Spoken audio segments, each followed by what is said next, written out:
udah makin mendekati akhir bulan November ya. Saya Karo, tetap dong semangat menemani Anda di acara Rumpi No Secret. Mwah. Hari ini kita ditemani oleh Lordi ya. Lordi jangan lemas, harus semangat. Ini kan mau akhir bulan ya, ntar lagi gajian. Ya, seperti biasanya sudah ada beberapa bintang tamu yang akan berbagi ceritanya. Tapi sebelumnya kita ke pojokan dulu yuk untuk melihat, mengintip apa sih yang kita highlight hari ini untuk kita bahas. Yang banyak sekali menuai komentar netizen, baik itu untuk hal-hal yang datang dari dunia nyata maupun dari dunia maya. Ya, sebenarnya ada beberapa berita yang ramai di dunia maya begitu ya, tapi yang mau kita highlight adalah postingan eksklusifnya Arya Saloka ya. Ini di konten eksklusif ya. Kenapa sih di konten eksklusif? Jadi dia lagi posting foto sedang ada di Al-Ula, iya kan? Al-Ula tuh di wilayah mana sih? Jordan ya. Mana sih? Oke, pokoknya yang merah, batu-batu merah ini ya. Nah, apa yang menjadi perhatian adalah captionnya dia. Foto asal jalan Al-Ula, foto asal jalan Al-Ula. Next asal jalan ajak si bintang ya kan. Tapi bintangnya ada 6 ya kan. Terus ya ini diangkatlah sama konten akun akun gosip gitu ya. Dengan komentarnya ya elah si abang malah kasih tebak-tebakan ya. Memang netizen jadi akhirnya menebak maksudnya siapa tuh kenapa bintangnya ada 6 ya kan. Kalau aku ada berapa? Kalau aku ada 8, jadi bukan aku yang diajak kayaknya. Ini nggak maksudnya asal jalan tuh apa sih? Oh ini 6 bintang, 6 huruf. Aku, U-nya ada 4 ya kan. Ada yang nulis menebak Amanda, jalan sama Amanda. Yang berikutnya ada apa lagi? Amanda pas tuh Pak, lagi komentarnya. Kodenya mulai dari tipis-tipis dulu, setengah dulu. Next asal jalan ajak si. Jadi sampai kapan main TTS Mas? Keburu Ipin dan Upin masuk SMA. Haha, semoga asap ya Mas, amin. Yang berikutnya ada lagi komentarnya. Ya begitulah. Udah gitu doang. Amanda lagi kemana? Amanda siapa sih maksudnya? Manopo. Ya udah sih, ya itulah sekilas info. Langsung kita menuju ke bintang tamu kita yang pertama. Ini ada Angelati dan suaminya Goldwyn. Kemarin mereka juga baru saja bercerita gitu ya melalui sosial medianya bahwa rumah tangganya sedang mendapatkan cobaan. Ada kuasa gelap gitu yang diduga mengganggu sehingga sempat mereka tuh panas gitu satu sama lain ya. Terutama semakin panas setelah pada bulan September Angelati mengalami keguguran. Ada apa? Kok bisa tahu sebetulnya ada yang mau mengganggu rumah tangga mereka? Kita lihat dulu profilnya berikut ini. Angelati, penyanyi kelahiran 1990 yang merupakan mantan personil Seven Icons dan pernah menjadi pembawa acara bedah rumah tahun 2017 ini menikah dengan Goldwyn Yustantio pada 2021 serta dikaruniai 2 anak bernama Brighton Goldson dan Brittany Gwynn, di mana menjelang persalinan anak kedua, Angela mendapat hadiah mobil sport yang telah dipesan sang suami sejak setahun sebelumnya. Juni kemarin, Angela dan sang suami merayakan 1 tahun anak keduanya dan berharap kedua anaknya bisa jadi bintang iklan. Angela yang sempat mengalami keguguran anak ketiganya pada September kemarin ini mengaku jika rumah tangganya sempat dipengaruhi ilmu hitam setelah Angela bertanya ke pendeta karena kerap bertengkar hingga sang suami sempat ingin bercerai, namun 24 Oktober kemarin Goldwyn memposting batal bercerai. Bagaimana kisah Angela dan suami tentang pernikahannya yang dipengaruhi ilmu hitam? Dan benarkah hubungan keduanya kini semakin harmonis? Saksikan kisah selengkapnya hanya di Rumpi No Secret. Oke, baik, kita sudah bersama dengan Angelati dan juga Goldwyn. Hai, apa kabar kalian? Halo, baik. Baik, sudah baik. Sudah baik, belum bercerita aja kamu kayaknya udah mau nangis. Iya. Coba kita lihat postingannya yang dibagikan Angelati tentang pernikahannya berikut ini ya. Makasih teman-teman doa dan perhatiannya semua yang masuk ke DM. Bukan niat mengumbar aib atau masalah keluarga, tapi ini penting aku mau share. Ada kuasa lain, kuasa jahat yang ternyata bisa diniatkan untuk menghancurkan hingga mematikan targetnya. Buat waspada semua pada cerai, semua pada selingkuh tanpa tahu di belakang siapa yang mempengaruhinya. Roh baik atau jahat di belakangnya, diperintah oleh siapa. Tugas kita jangan menyerah, pasti ada jalan, kita nggak boleh kalah. Semuanya bisa dicari tahu kalau kamu mau dan cerdik. Begitu ya. Dan katanya gimana sih ceritanya sampai kalian mulai sadar nih ada yang nggak beres terhadap pernikahan kalian? Pertama adalah ketika aku keguguran. Bulan September kan itu ya? Bulan September. Setelah keguguran, 1 minggu kemudian anak aku kejang-kejang. Nah, kayak di rumah tangga kita tuh baik-baik saja. Pola makan semua bagus. Terus di rumah itu selalu ada di CCTV itu bola api yang Oh iya. kerekam. Oke. Katanya sih orang bilang, wah itu Banaspati katanya gitu. Tapi kita masih nggak percaya dengan Iya. gituan karena menurut di agama kita memang roh jahat itu ada, tapi kita nggak mungkin terkalahkan kan. Tapi dengan seiringnya waktu tiba-tiba suami ini berubah. Oh iya. Berubah. Dan puji Tuhannya alhamdulillah suami ini kalau berubah ngomong.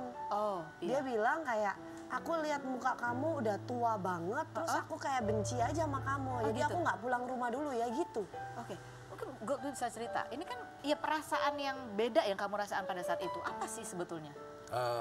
Awalnya sih juga nggak bisa dijelasin ya, cuma bisa dirasain. Pokoknya saya bete aja sama Selalu dia, bete? selalu bete. Padahal di dalam batin ini kok kayaknya aneh gitu ya, ada Iya. sesuatu yang aneh. Kenapa? Biasanya nggak seperti itu. Biasanya she's very lovely, ya kan. Kayak awal tuh pengen ketemuan banget. Kalau sekarang jadi kayak nggak mau ketemu, kayak membosankan dan bete lah, kesel. Bawaannya kesel aja gitu? Bawaannya kesel, benci, kayak pengen, ya pokoknya nggak betah di rumah lah. Nggak mau, Pengen pergi dari pengen rumah. pergi dari rumah. Gitu. Betul, kamu merasa melihat dia mukanya jadi tua, jadi nggak Iya, menarik, kayak iya, gitu. jadi tua, jadi nggak menarik, jadi apa ya yang buru-buru yang bisa terpikirkan lah Oke. gitu. Nah itu kamu ngerasa sejak kapan sih itu kamu rasakan?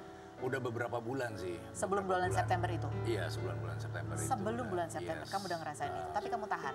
Saya tahan gitu. Apa lagi yang kamu rasain? Apakah ngerasa depres atau kepikiran yang lain-lain atau apa? Ada? Stres juga. Stres, terus bawaannya mau emosi, terus nggak betah di rumah, dan bawaannya ya ujung-ujungnya mengarah yang kayak mau cerai gitu loh. Bawaannya begitu? Iya. Sempat terlontar juga? Sudah terlontar gitu. Sudah terlontar dan itu aku langsung meweknya tuh kayak, hah ini kenapa? Kayak suamiku cuma bilang, sayang kayaknya nggak bisa sama kamu deh. Walaupun kamu udah punya anak yang lucu-lucu tapi kayaknya nggak bisa. Saya nggak bisa sama kamu karena sedih banget Kak ketika dia ngomong kayak gitu. Saya tuh sampai 3 hari kepikiran, stres. Saya telepon pendoa, saya telepon Pak Haji, saya telepon Habib, saya telepon semua orang yang bisa nolong saya. Kok tiba-tiba suami saya minta cerai, kenapa? Tapi kalau memang hatinya memang pengen cerai ya saya jalanin kalau dia baik happy gitu. Anak-anak biar ikut saya. Akhirnya satu hari saya bilang sama dia, sayang kalau kamu mau cerai, oke, tapi anak-anak ikut aku dan jangan pernah lihat anak-anak lagi. Aku mau pergi ke luar negeri sama anak-anak aku mau merintis karir sendiri. Di situ dia baru merenung, terus dia berdoa, puasa, baru semuanya dibuka. Oke. Sedih banget, sedih pakai banget kayak nggak ada apa-apa. Sedangkan kita kan kerja bareng, tiap hari bareng. Sebelumnya kamu juga nggak ngerasa perbedaannya kan? Kamu bilang setelah September, sementara Goldwyn bilang sebelum-sebelumnya sebetulnya dia udah ngerasa. Sebelum-sebelumnya saya berasa, tapi berasanya cuma beliau lebih gampang emosian aja. Sama pengennya pergi gitu. Kayak biasanya kita kan dinner sampai malam bersama terus. Kayak ini udah ya habis dari pulang kerja pengen pergi. Terus dia pulangnya agak larut-larut gitu. Terus aku kayak kok ada mencurigakan, tapi I think itu kayak positif aja, namanya suami pengen me time ya. Iya. Nggak masalah gitu. Goldwyn sendiri ketika sempat terlontar itu gitu ya. Terus akhirnya tadi kan Anja bilang ada ultimatum.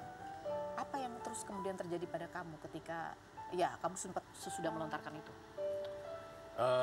Langsung aneh sih, karena kan kalau di pernikahan saya yang pertama saya gugat cerai yang istri saya yang pertama ya karena dia kan nggak mau punya anak gitu kan, itu ada base-nya gitu. Kalau yang ini sama Nggak ada sekali nggak rasa. ada base-nya gitu. Tiba-tiba saya keluar pikiran seperti itu dan saya juga gundah, tapi ada suara yang membisikkan ke saya untuk saya sebelum melakukan memastikan itu baiknya berdoa, mendekatkan kepada Tuhan sama puasa. Akhirnya saya mengikuti itu dan saya membaca Alkitab, mendekatkan diri. Akhirnya saya terbuka lagi, ada yang mengingatkan saya untuk kembali memikirkan awal-awal ketemu dia. Awal-awal ketemu dia, 2 minggu pertama ketemu dia, ketulusan cintanya itu yang diinget tuh, dimasuk-masukin. Akhirnya yang tadinya benci itu kalah sama energi ini gitu. Oke. Dan itu yang sepintas ada, ya itu namanya ridho dari Tuhan kali ya, hikmat dari Tuhan diberikan kepada saya. Akhirnya saya tersadarkan gitu. Dan saya melihat anak-anak saya setiap hari, bahkan sama anak-anak pun kayak saya nggak mau terlalu. Tadinya iya. Awalnya mau buang muka. Kayak malah. Itu aneh. Aneh sekali lah. Nggak di luar nalar sih juga. Saya lama di luar gitu kan, terus pas di sini ibaratnya udah dibaratkan gitu kan. Udah di westernize, tapi balik ke sini saya jadi percaya lagi gitu. Ada memang ilmu-ilmu seperti itu. Jadi ya akhirnya kuncinya yang mendekatkan kepada Tuhan dan saya dilepaskan dari yang jahat itu. Kita sampai sekarang masih tetap berdoa, tetap mendekatkan diri pada Tuhan, tetap kompak dan tetap puasa gitu. Supaya energi-energi itu bisa dikalahkan. Dan banyak orang indigo yang ngomong ke kita kalau kita tuh dikirim banaspati loh Pak. Apa sih banaspati? Aku nggak ngerti. Bola-bola api itu kan. Iya, bola-bola Itu api. sering ketangkap di CCTV. CCTV berapa kali? Sampai terakhir kapan? Wah banyak banget, lebih Banyak dari banget. 10 kali. Lebih dari 10 kali. Jadi nggak ada hujan, nggak ada angin, dia bentuknya kayak petir gitu, api. Duar gitu ya. Duar. Merah. Kadang ada merah kuning gitu loh. kadang ada suaranya. Dar gitu kayak di atas genteng. Cuman di atasnya tuh kayak bener-bener di kepala kita gitu kan. Kan lagi nggak ada lagi nggak ada festival gitu. Nggak lebaran. Tiba-tiba ya. Iya. Oke, ini juga postingannya Goldwyn, coba kita lihat ya. Dia bilang gini, keputusan gue udah bulat batal jadi duda, nggak jadi cerai, nggak rela juga kalau dia jadi janda. Cocoknya sama gue selamanya, jangan sama yang lain. Ini kamu pada saat nulis ini gitu ya, apa yang berkacamuk? Ini kamu sampai nulis ini kan situasinya seperti apa pada saat? Ya biar yang ngirim Biar yang ngirim tahu. tahu bahwa kita nggak akan cerai lagi. Cerai karena diingatkan lagi betapa susahnya kan saya untuk bisa nikah sama Angela itu kan penuh tantangan juga gitu. Nggak mudah lah, nggak selancar yang orang lihat mungkin gitu. Jadi udah sejauh ini kok malah mau kembali lagi gitu kan, malah mau pisah dan sangat tidak masuk akal gitu. Akhirnya saya diingatkan, yaitu mungkin Roh Kudus ya kalau di agama saya mengingatkan bahwa harus bersatu. Yang bisa memisahkan itu nggak ada, bahkan nggak ada yang bisa memisahkan. Yang sudah dipersatukan. Yang sudah dipersatukan tidak bisa dipisahkan. Wah ini tantangan sekali. Nah ini ya kamu sempat bilang bahwa ada 5, katanya 5 dari 5 sumber begitu ya. Itu kamu bisa tahu itu dari mana? 5, lebih tepatnya kayak bahasanya tuh 5 dukun gitu. Aku juga kaget gitu. Taunya dari orang-orang yang kayak pendoa-pendoa yang bisa melihat lah. Banyak kan dari segala agama tuh bisa bantu kita untuk ngeliatin. Karena saya udah kayak bener-bener pengen tahu bahwa siapa sih biang keroknya. Dan alhamdulillah puji Tuhan ya kita memang sudah tahu mereka siapa semuanya. Mereka. Tapi kita kan belajar untuk mengampuni dan merilis itu lagi kan supaya alam semesta membantu menyatukan kita dan kita posting itu bukan mau nyebar aib Kak, supaya tobat. Tobat kayak kita mau ngasih tahu bahwa ya kita nggak mungkin bisa diceraikan oleh manusia kecuali Tuhan. Kecuali Tuhan. Nah ini kan kalian kan kalau miraculous sekian lagi ya, mungkin kita nggak tahu deh motif orang di luar sana. Tapi kan memang mungkin kalau lihat postingan gitu ya, berkat yang kalian dapatkan setelah menikah, itu kan mungkin juga bisa mengundang banyak orang yang kemudian kayak, tergoda ya, godain Goldwyn mungkin. Tapi so far sih yang terdeteksi bukan orang yang iri Kak. Bukan. Maksudnya bukan orang dari luar yang dari dalam justru. Dari luar banget yang iri kayak netizen. Mereka nggak punya uang segitu banyak untuk membeli ilmu-ilmu hitam dan ilmu-ilmu sihir yang mahal. Kepentingannya nggak sampai sebesar itu gitu ya. Tapi ini memang orang-orang yang mungkin bisnis atau orang dalam atau yang orang-orang yang kenal kita gitu. Bukan yang dari luar banget enggak. Karena katanya sih bola api kayak gitu-gitu tuh nggak murah Kak. Oh gitu? Belanjanya, ke dukunnya itu nggak murah gitu. Jadi itu harus orang yang punya duit gitu. Nah sekarang nih, ya oke, ini kalian kan masih dalam proses melewati ini karena mungkin aja gitu kan mereka masih ada lah usaha-usaha. Kalian sendiri gimana cara kalian terus menata hati ya supaya terus dalam perlindungan Tuhan gitu? Menyatukan hati dengan berpuasa bareng, komit, gitu. Terus kita nggak pernah bolong puasanya. Nggak pernah bolong. Insya Allah lah, nggak bolong terus ya.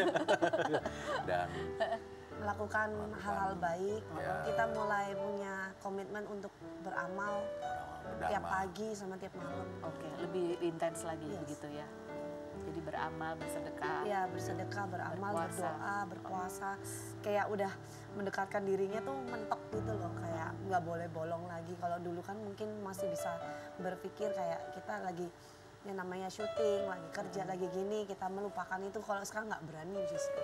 Oke. Nggak berani nggak berdoa, nggak berani nggak beramal gitu. Oke. Dan ini salah satu hal baik adalah ketika ya tadi kan kau bilang untuk Goldwyn tuh orangnya ngomong. Gitu, apa yang Ngomong. dirasain kamu ngomong gitu. Pada saat kamu memutuskan untuk ngomong gitu, itu kan nggak mudah ya Goldwyn ya. Apa yang mendorong kamu? Udah deh ini kayaknya harus diomongin tuh, nggak bisa kamu simpan sendiri. Sebenarnya saya juga nggak mau bikin dia kayak jadi pikiran gitu kan. Tapi ya saya harus fair aja, saya orangnya fair gitu. Saya ada perasaan kayak begini, saya ngungkapin ke dia, terus kok ini kayaknya aneh gitu kan. Kamu merasa itu sendiri aneh ya? Karena sendiri tiba-tiba gitu ya? Iya aneh, karena ini bukan saya gitu. Dan tanda-tandanya udah terlalu banyak gitu kan. Seperti ada usaha juga mau ditutup, terus bukan aja tadi yang Banaspati, terus ada banyak bau-bau yang aneh deh, super aneh yang terus kita Iya. juga nonton Bau-bau bangkai di rumah. nonton YouTube, maksudnya lihat kesaksian-kesaksian seperti diwawancara oleh inilah, banyak seperti Densu dan sebagainya, kok mirip gitu loh. Oh, Gejala- tanda-tandanya. tanda-tandanya mirip gitu. Ada bau-bau mimpi? Iya. Oh, mimpi sering banget. Sering banget. Aku Sering. selalu mimpi suamiku nih sama cewek lain. Oh, oke. Selalu. Jadi kayak kalau tidur tuh kayak orang nggak tidur. Paginya tuh capek, terus nggak bisa konsen. Kalau kamu mimpi apa? Saya lebih mimpi kayak terjatuh dan sebagainya gitu. Jadi malapetaka. malapetaka gitu. Padahal dia sering kalau saya lagi malam baca Alkitab, Hah? dia tiba-tiba bangun gitu kayak, aduh, saya mimpi buruk nih, mimpi kamu sama cewek saya. Padahal saya lagi baca Alkitab, saya sering bingung. sama dia. Kayak nggak percaya itu harusnya nggak dipercaya ya. Kalau orang nggak ngalamin jangan percaya. Tapi kita karena ngalami kita mau nggak mau percaya dan harus dieksekusi dan harus dicari solusinya. Ya harus cari solusinya. Ya, mudah-mudahan ya hikmah baiknya juga ada gitu. Kalian sebagai pasangan semakin terbuka, semakin dekat dengan Tuhan, Yes. ya semakin bisa menjadi manusia yang lebih Iya, baik betul. gitu. Jadi ya Cuman pesanku satu sih, yang mau buat saya dan suami saya cerai, kita nggak bakal cerai sampai kapanpun. kecuali Tuhan yang memisahkan. Kecuali Tuhan yang memisahkan, itu aja sih. Biar live, biar dilihat, biar udahlah bertobat aja gitu. Baik, nanti kita ngobrol lagi ya. Kita akan berbincang juga ini kemarin baru dilantik menjadi salah satu anggota DPD ya, Dewan Perwakilan Daerah dari Jawa Barat. Ada Jihan Fahira, kita lihat dulu profilnya berikut ini. Jihan Fahira, aktris kelahiran 1978 yang mengawali karir dengan menjadi finalis pada pemilihan Gadis Sampul tahun 1993 dan pernah bermain dalam sinetron tersanjung ini, menikah dengan aktor Primus Yustisio pada 2004 dan dikaruniai 4 anak. Perempuan yang memutuskan vakum dari dunia entertainment sejak 2014 lalu ini pada pemilu 2024 kemarin memutuskan terjun ke dunia politik serta terpilih menjadi anggota Dewan Perwakilan Daerah Dapil Jawa Barat karena terinspirasi sekaligus mengikuti jejak sang suami yang lebih dulu sudah terjun di dunia politik. Jihan yang kerap membagikan aktivitas bekerja di media sosial ini mengaku kerap bertemu fans yang menggemarinya saat berperan sebagai Mayang dalam sinetron tersayang pada 1999. Benarkah Jihan Fahira sempat merasa kaget dengan pekerjaan barunya sebagai anggota DPD karena memiliki jadwal rapat yang padat? Dan bagaimana cara Jihan Fahira membagi waktu untuk keempat anaknya? Saksikan kisah selengkapnya hanya di Rumpi No Secret. Baik, kita sudah bersama dengan Jihan Fahira. Assalamualaikum Ibu. Waalaikumsalam. Kemarin kita lihat ya, sudah resmi dilantik sebagai anggota DPD. Akhirnya nyusul suami ikut terjun di dunia politik. Resmi jadi anggota DPD RI. Pokoknya Jihan Fahira dilantik di gedung DPR RI. Kini sekantor dengan Primus. Emang ya betul sekantor? Enggak sekantor. Nih maaf ya, suaranya tuh memang Terlalu banyak orasi ya. nggak segitu semangat ya. Beda gedung. Oh, beda gedung. Tapi satu Oke. area. Benarkah bahwa ya akhirnya gitu ya kamu terjun juga gitu karena sebelum-sebelumnya kamu sering nanya gitu sama suami. Ini kalau ada kasus KDRT, kasus tentang perempuan Iya. apa segala macam kok nggak kelar-kelar sih gitu ya? Iya, betul. Apa Iya. sih kasus apa aja gitu yang menjadi perhatian kamu? Kita perempuan itu niatan dari awalnya. Ki suaranya ini nggak sih? Nggak apa-apa. Kedengeran nggak sih? Masih tetap kok. Masih kedengeran seperti ya? Jihan. Terus? Ya, iya, jadi memang awalannya itu niatnya begitu. Karena kan kalau kamu Mbak lihat di TV itu kan kekerasan seksual, Setiap hari loh, KDRT. setiap hari semua TV mainstream, stream live pagi, malam. Soal pembunuhan, pembulian, pemerkosaan, pembunuhan, gitu aja. Ya, karena Ya, sebagai kan ibu aku orang apalagi, normal ya ya. ngeliatin, karena di rumah nggak bekerja yang keluar, nontonnya itu tiap hari. Lama-lama panas ngelihatnya. Itu niatnya dari awal seperti itu, pengen bersuara soal perempuan, bagaimana hukum untuk perempuan. Perlindungan, lebih Ya, melindungi. kok makin hari makin banyak, kan idealnya semakin diberitakan semakin hari harusnya semakin berkurang. Minimal ada efek jerah minimal. Iya. Kita bisa melihat. Iya. Kita di rumah bisa melihat. Iya. Tapi kan tidak. Yang Setuju banget sih. oh, Iya. ya kan? Iya. Bener dong. Bener banget, ya. Jadi yang kelihatan setiap hari itu begitu setiap hari. Jadi pengen punya iya. bisa melakukan sesuatu. Karena kan kalau teriak-teriakan di rumah siapa yang mau denger? Tapi kamu sempat ngomel sama suami juga. Ya nggak didengerin juga. Ada beda bidang kayaknya ya? Bukan komisinya gitu. Dia juga awalnya ngerespon, lama-lama enak juga kali ya. Gimana caranya, saya bukan bagiannya gitu. Terus akhirnya Ya suruh kamu udah, aja. iya. Kamu terjun Ya aja aku deh. bismillah. Bismillah. Kalau dia ridho, suami ridho, ya sudah bismillah. Suami ridho. Niat berangkat itu seperti itu. Oke. Ini kamu katanya juga sempat begitu masuk ya. Kan kenapa kamu milihnya DPD bukan DPR RI? Untuk saat ini aku memilih tidak berpartai. Karena kan kalau seperti suami kan dia di bawah di dalam partai. Dia punya ketua umum. Ya. Mau tidak mau dia harus bertoleransi dengan banyak satu partai. Ya, memang begitu, partai apapun begitu. Jadi kamu lebih apa istilahnya lebih independen gitu Iya. Tapi sendiri. punya wewenangnya cukup nggak untuk bisa menginisiasi undang-undang atau perubahan? Boleh ngomong. Kalau ngomong dapat imunitas. Oh gitu? Ya, Boleh ngomong ya? boleh ngomong. Oke, aku support Tapi- deh kalau suara kamu lagi serak, Iya. aku bantuin. Tolong disambungin. Harus disambungin ya, karena ini kayaknya sebetulnya menjadi perhatian banyak orang, bukan cuma perempuan dan ibu-ibu aja gitu ya. Aku yakin bapak-bapak juga sama gitu, ingin. Ya kan cuma dua pelakunya, kalau nggak laki perempuan. Iya, betul, sama. Cuma ya. dua pelakunya. Iya. Kan lebih banyak korbannya perempuan dan anak-anak. Anak-anak Kemana laki-laki. polisinya, kemana hukumnya. Oh. Nah, sekarang berani ngomong. Iya, karena kan? punya wewenang. Punya imunitas. Oke, baiklah. Nah, ini kita dukung sama-sama ya perjuangannya Jihan ya. Nah, sekarang kita lihat lagi nih. Ini sebagai ibu-ibu ya yang tadinya cuma ngeliat TV terus punya keresahan, Iya. tiba-tiba keluar gitu ya, ikut dalam apa istilahnya kegiatan politik. Katanya kamu juga agak culture shock. Iya. Iya. Seperti apa sih kegiatannya, beberapa kita lihat yang berikut ini. Oke, ini adalah salah satu kegiatan kamu pada saat reses ya, Iya. mengunjungi ke konstituen gitu. Yes. Tapi apa sih ya yang membuat hal yang baru yang kamu hadapi ketika menjadi anggota DPD? Oke. Harus rapat, mungkin harus mengutarakan pendapat. Seperti Iya. apa pengalamannya sampai suaranya habis begini? Setelah berikut ini ya, jangan kemana-mana. Tetap di Rumpi, no secret.